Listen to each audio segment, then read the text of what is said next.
Good evening. I'm Dr. Neelam Tandon and I'm highly grateful to International Institute of Organized Research, India, in association with Green Thinker, Z India Centre for Modern Construction, Western Sydney University, Australia, Sustainable Cosmos, for giving me this opportunity to share my contribution towards the Sustainable Development Goals of United Nations with respect to quality of education and well-being of management students. A quality education is the foundation of sustainable development and therefore of the Sustainable Development Goals. As a management college, we have always strived to achieve it. So I would like to share what I have contributed to achieve the Sustainable Development Goal, to achieve higher quality of education and at the same time well-being of management students. How we all know how education is a force multiplier which enables students to be self-reliant. It helps to boost their self-confidence and it also helps economic growth by enhancing skills of students and improving their lifestyle as well as their thought process so that they can lead a better quality of life and can contribute constructively to the society.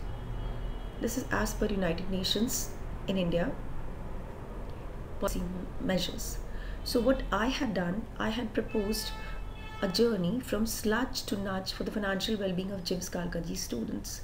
If we differentiate in terms of sludge and nudge, it basically means a compulsive intervention to a positive intervention, which can nudge students towards learning through experiential way of learning and which can remain and retain with them all throughout their life. This study was conducted at GIMS Kalkaji students, for GIMS Kalkaji students, and I am Dr. Neelam Tandon. I'm a professor and head of PGDM, that is Postgraduate Diploma Program, and my specialization is in the field of economics and finance.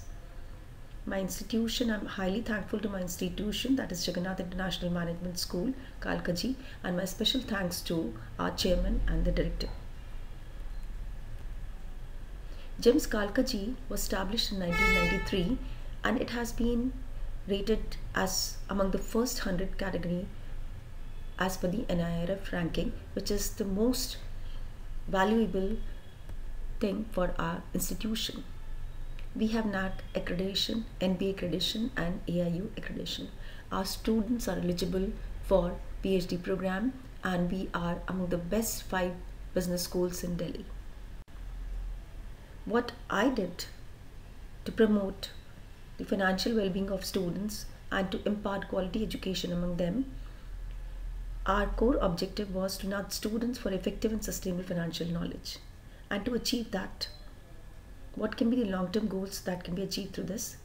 It will help them to gain through experiential power, to analyze, to compute, to infer the contributory factors of risk and return and sustainability parameters of the financial market and financial health of the organizations. So not only to take care about their own well-being, but also to take care about the organization where they are going to serve in future. The objectives of the research were to nudge students towards self-reading and learning by doing. That is experiential learning. Second, to enhance the quality of financial knowledge by adopting innovative teaching pedagogy. And at the same time progressively upgrade the quality of financial education for achieving sustainable career growth of students so that we could meet up to the aspirations of students and industry also. What we did, first and the foremost, it was essential to know that where the students are in terms of their knowledge of financial terminologies, how confident they are and how well they can apply those concepts to their own well-being. So it was important first and the foremost to gain insights. What are the significant contributory factors for effective and sustainable financial knowledge of GIMS Kalkaji students? I had conducted a qualitative research in a form of focus group interview. So students were divided into different groups and me as a moderator had taken care about asking them questions to know more about their knowledge towards financial markets and how do they prioritize their spending and saving. Sample size was from GIMS alumni who were handling finance profile jobs in leading firms, and industry personnel from the financial sector and the placement team. So these people were taken to get the input that what are the factors which can lead to sustainable financial knowledge, because GIMS alumni are already working in a finance profile job, so and that to in a leading firms, so they could help more. And similarly, industry personnel from the financial sector and the placement team could give us more insight about that what kind of education, quality education in terms of numeracy, analytic skills can help them to sustain for the long term in industry and remain happy as well as be productive. Based on the focus group interviews, we had come to the conclusion that self-motivation and self-reading and learning, duly supported by institutional guidance, was of utmost importance for the financial well-being of students. So what we required was that we had to motivate students, which could lead to self-motivation and self-reading habits. For this, it was essential that we should have a right kind of pedagogy which can help students to drive towards more reading and indulging into more savings and planning their investments. So we nudged our students in a different manner. We had conducted some lectures from the industry experts where students had taken part. We had conducted finance lab classes where students were the participants and they only had organized, so that made them to realize the sense of belongingness towards financial understanding. We motivated students to read Economic Times and interact among them so that it could help them to understand that what exactly is happening in the market and how it makes impact on their financial decision making. To lead to the change, what we required was experimental research. So what we did, we created the environment of nudging students for gaining effective and sustainable financial knowledge. For this, we had gone for experimental research where the test units were 173 students of PGDM and PGDM IB of 1921 batch, and this we are taking it forward. I'm talking about from where we started this journey. And the primary data was collected pre and post test. That is, before the students were nudged where they were, and post after taking certain measures, how it changed in their attitude and approach and inclination to read and invest in the market.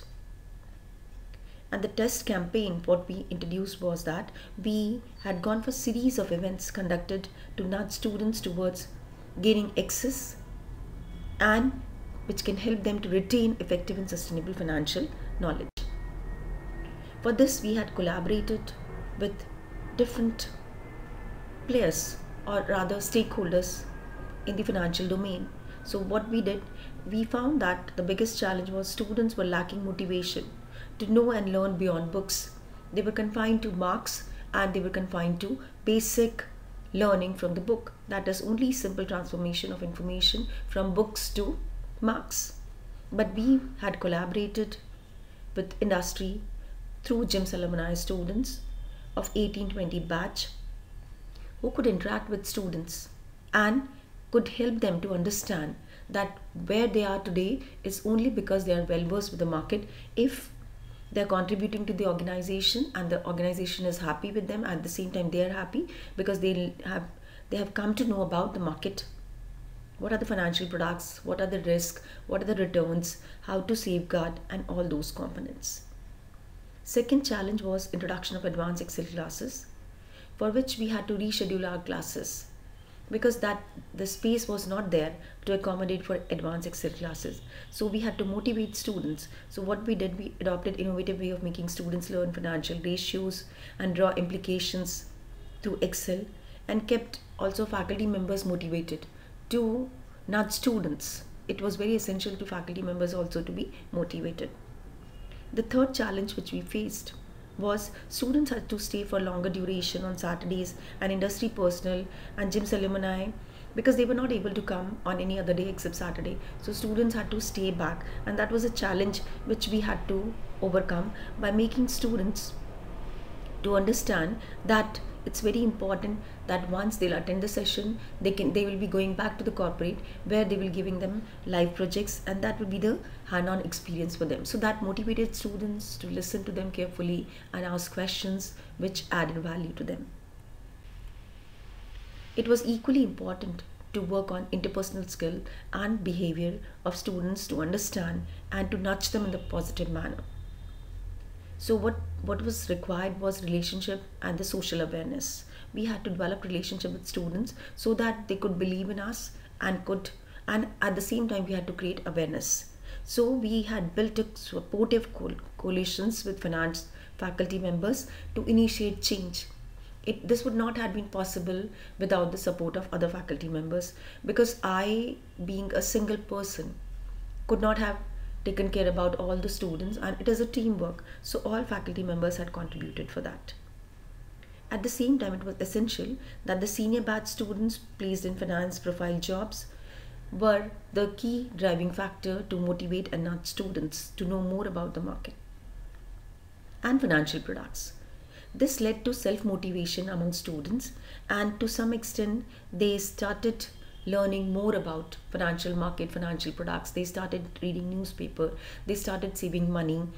This helped them to perform better because of the emotional and social connect. We also adopted innovative teaching. Innovative teaching we adopted in terms of collaboration, communication and commitment. So we adopted 3 C's here. What we did was collaboration with not only faculty members within GIMS, with the support of Chairman Sir Dr. Amit Gupta, our Director Dr. Ashok Sharma, plus faculty members and IT team, also with GIMS alumni, industry personnel and experts, and corporate people, those who had contributed to give their valuable input. So all these factors together helped us to communicate effectively to students and to lead to commitment among faculty members that yes, we want to bring change in our students. So certain extent I had to play different role at different point of time. We had to be directive in terms of guiding faculty members and students that where they have to keep their money, how much should they have liquidity, where should they go for investment, how should they take care about their investments. Participative in terms of making students being aware and part of the system. Directive to help them to guide through finance lab and through the course content, so that they gain experiential learning, so they could have access to experiential platform. We adopted participative teaching pedagogy where students could ask questions. It was not directive in nature where the faculty was sharing and students had to listen. It was a two-way process. So it helped students also to gain, and at the same time they could analyze through the Excel model which we had created, where students could calculate internal rate of return, discount cash flow, present value and future value, and this helped them a lot. This was the advanced Excel application formula where we had shared with them, and it was all formula driven, menu driven. They just had to fill the values and they could see the change over the period of time. So from 19 to 20 to 21, 22, if they go for investment 50,000, how is it going to change in 24? And what will be the discount rate and how the formulas to be used. So that was all shared with students in advanced Excel application classes. We also helped them to decide about their financial goals. So we made them to go for deciding their financial goals. What do they want to achieve short term? What are their priorities? They had to rate their priorities in terms of high, low, medium, and then they had to set the target date. They had to analyze the cost, how much cost they are going to incur. So for example, somebody looking for a job, because these were second year students, then they had to stay in PG. So what is the rental they had to pay for apartment? If they are getting the credit card, how much they have to pay for that? Are they willing to buy a new mobile? How do they prioritize? Is it their first priority or second in nature? Are they conscious about repaying the college loan, or they rely on their parents? Are they looking for higher education? Are they planning to save money for higher education? Are they looking for tour abroad, and all those things, to get married in future? So all expenses on the cost component they had to write, so that they could foresee what are their short term, medium term and long term goals, and accordingly they could go for planning their finances. This would help industry also, because they'll take care about the cost of the industry, and this will lead to high returns for the firm, which will definitely help them to have higher career growth in the organization, and the employers will also be happy with the same. So they also had to make income expense statement the way they had learned in their finance classes in the classroom. So they had to decide about what are the income, what are the expense parameters. They could channelize their expenses over the period of time. So it was made on a monthly basis, October, November, December and so on. So they could see where they are spending more and where they could go for saving more money. So whether it is about shopping expenses, traveling expenses, stationery expenses, entertainment expenses, how much they are spending and how could they curtail their expenses, where they can go for curtailing their expenses. So this income expense statement was complementary to their financial goals, which they had set for the short term, medium term and long term. We gave them access to virtual trading platform in Finance Lab, where students could go for virtual currency, and through which they could see that if they're going for investments, are they gaining, are they losing. So we took help of MoneyBuy, and over there students could create their own portfolio, and they could see that, and they could analyze their risk, how much risk they're exposed to, and how should they go for mitigating their risk, how their returns can go up. So this is how it helped them to have hand-on experience. So what we did was, we took care the 11 action research where we had gone for a strategy, involvement, participation of director, faculty members, students, industry personnel, to facilitate change in culture of gaining knowledge. Switching over from classroom learning to experiential learning, learning by doing, enhancing skill, self-motivated learning and continuous learning. This was a progressive change in the quality of education imparted to James Karkaji's students with innovative teaching and learning process, which could help not only students but also to make them productive workforce and happy workforce. This would not have been possible without the support of continuous dialogue, duly persuaded with students to change their learning and reading habit. Dialogue enabled to reach to a higher level of consciousness and creativity through the gradual creation of shared set of meanings and common thinking process. So there was a time when we were on the same platform, me, the faculty and students, because they could connect that how important it is to know about the financial market and how to safeguard their future with due diligence and planning. And the post impact of our research was that the number of students who invested in the capital market increased from 51% to 90%. So that was quite impactful after nudging students, because that was a self-motivated factor which made them to invest in the market. And they started knowing more about the financial market. So when we had conducted interview with them, and we could see the change in them, because they were more aware about the financial market, financial terminologies, how market behaves, what are the underlying factors, how it can make impact on their risk and return. So you can see the change over here from 65% to 90%, which happened before and after. They could plan their budget for the short term and the long term. So that was the change. 84.97% students could plan their budget, which helped them to become more sustainable and through effective education. We were lucky enough to impart that kind of nudging and experiential learning to our students. This helped them to gain exponential progress in self-reading habits, and they could know about financial frauds, which could help them to quantify risk and mitigate risk in the future. So before, it was only 34.76% students who were aware about the financial frauds, but after experimental design, 87.28% students were aware about the financial frauds. And we had shared this in the form of a change management, what we inculcated in terms of all we did. And I'm highly thankful to AICT Chairman Sahasrabudhe sir and to the team here, who, because they were the motivating factor, who have made us to think about to bring change in the organization. And I was one of the lucky ones who was shortlisted for this AICT change management program, which helped me to take this initiative and bring change at JIMS Kalka Ji. I am once again highly thankful to International Institute of Organized Research for giving me this opportunity to be a keynote speaker and share my experience with all of you. Thank you so much.